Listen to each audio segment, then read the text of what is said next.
Welcome to Coffee with Closers, where we have genuine conversations about how businesses in various industries are cultivating fresh business. Hey Shirley, thank you so much for the opportunity to interview. Appreciate the time. I know you've been in the influencer space a long time. You've shared a little bit about your history. Tell my audience a little bit about who you are and what you do now. Absolutely. Thank you for having me, by the way. I'm Shirley Yang. I'm founder and CEO of Muses. We're an entrepreneur and creators network. We did start off as an influencer network in 2017 when we launched, which is really my background, right? I've been in influencer marketing from, I would say, a 360 from the agency side, helping YouTubers, 6,500 YouTubers in 85 countries rise to fame, work with Fortune 500 companies, as well as work on the brand side. Came from NBC, Amazon, Fox, really entertainment studios for audience development, and then also cultivating my own audience through this process. Cultivating an audience and following online, really as an experiment and walking the walk for myself, to see what this influencer marketing market is doing. Even in the past, I want to say 2 years, a lot has changed. And, we're looking at the market. It was so fragmented, and a lot of people say it was a wild, wild west, but really we're seeing 3 buckets that I would really categorize influencer marketing. You have your agencies, right? Influencer marketing agencies. You have your SaaS platforms, the ones that really focus on search and discovery of influencers and the data component. And then you have your marketplaces, right? Where it's really for people to transact, cutting out the middleman for influencers and brands to work together directly. And so, it's really interesting seeing how the landscape has changed and seeing where it's going in the future. It's a privilege to be in this space and, starting off as that, and now transitioning to our gig economy, which is what Muses is focused on today. Makes sense. And I know most of your current users are, tell us a little bit about how people leverage Muse. Cool, yeah. So Muses services, like I said, I want to say self-employed workers, freelancers, people in the gig economy, which is actually 36% of the US population today. And it's 3.6 trillion global market, right? And so we're projecting that to be about 43% of the US workforce by 2020. And so if you think about it, everyone's a mini entrepreneur.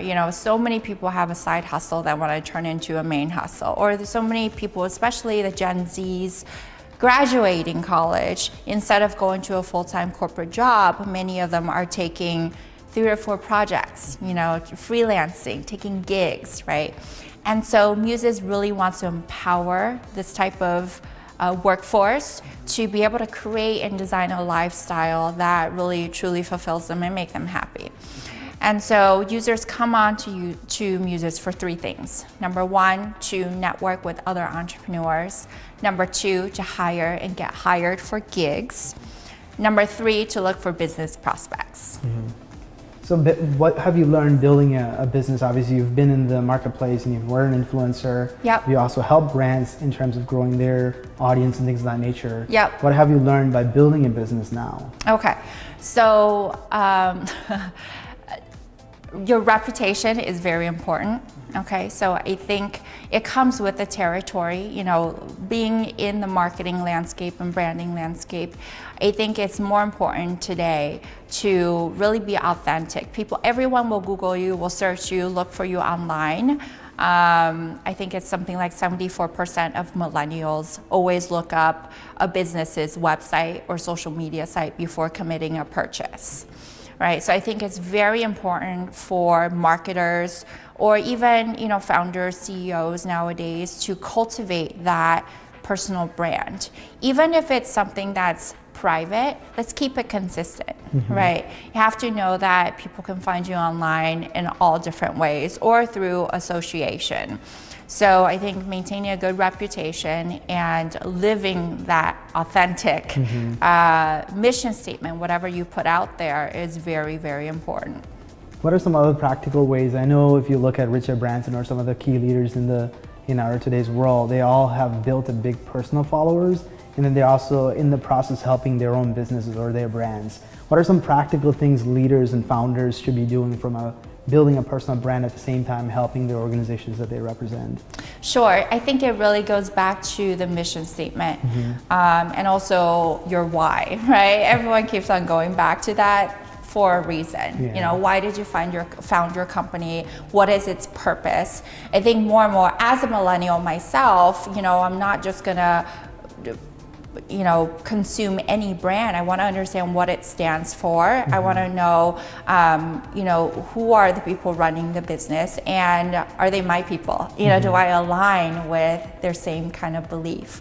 So I think it's very important to really hone in on who you are, what you do, your why, what's that messaging to the consumers, and actually practice that in real life. If you're posting on social media, if you're sharing that on LinkedIn or any other social platforms, it needs to be consistent with what you do and what you tell people that you do. Makes sense. Obviously, like Simon Sinek, he wrote an entire book about Start With Why. So let's say if you have, you're serving a massive audience, you have a lot of customers that you're servicing to, especially if if you had some bad customer service issues or something of that sort that came into the picture, how can leadership or organization as a whole can come alongside and leverage their social presence to rectify the situation? So are there any practical examples that you've seen where Absolutely. they've done right? Or? Yeah, so I'm glad you asked that, because with social media, it comes with, you're an open book, good, bad, ugly, people can comment however they want, right? And so I've had customers or people come to me saying, hey, I don't want to be on social media because then I'm open to attack or I'm open to public opinion. And same thing with creating campaigns, right? Working with influencers, you don't want to dictate, to the T what they do. You can provide sentimental guidelines, right? But the whole point about working with creators is leveraging their creativity, their content, on their platform, right? So you don't want to dictate what people's messaging, their actual captions are for a post. You can provide them ideas. And even if people have negative comments, that's just social media, right? It comes with the territory. I think if there are things that are negative comments or, not exactly what a founder or CEO would like to see, you address it.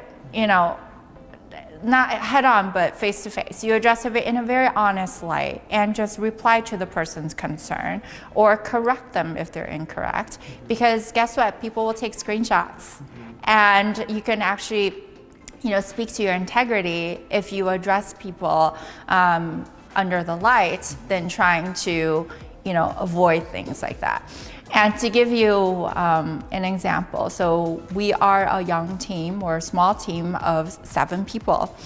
And sometimes we have some users that are not so patient with us. And I realize, I think people forget, they're dealing with a startup, not necessarily a big company with a huge customer support team. So when sometimes users are incorrect and they're not very friendly, right? We will remind them, hey, we're sorry, we're fixing on this. At the same time, thank you for your patience. We are a tiny team built from the ground up, and we're trying our hardest to make it work. When we use that sentiment, typically the reply we get back is, thank you so much. You guys are doing amazing, and you've cultivated a loyal person who wants to watch you grow. Yeah, that's awesome to hear. And I was very impressed by kind of some of the metrics that you gave me within 1 year, how big of an audience you've created and the amount of projects that you've been doing. So what are some of the hard lessons you've learned in the process of building a company like this? Well, I think some important lessons to learn is hire slow. There are a lot of talented people out there, but team is essential. So definitely take your time interviewing, hiring the right people, because when you're a small team, a startup, one person can impact, their big percentage of your company. The other thing is definitely remember your focus, because there's so many things that you can do.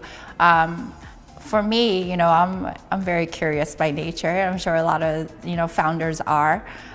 There are possibilities are endless, but always remember what's your mission statement and see if the next step doesn't move the needle. If it doesn't, maybe that can wait. Makes sense. Well, I appreciate you joining us on this show. Of Wish you all course. the best with this new the venture that you're on. Yeah, thank you so Yeah. much for having me. Thank you. Yeah. Thanks.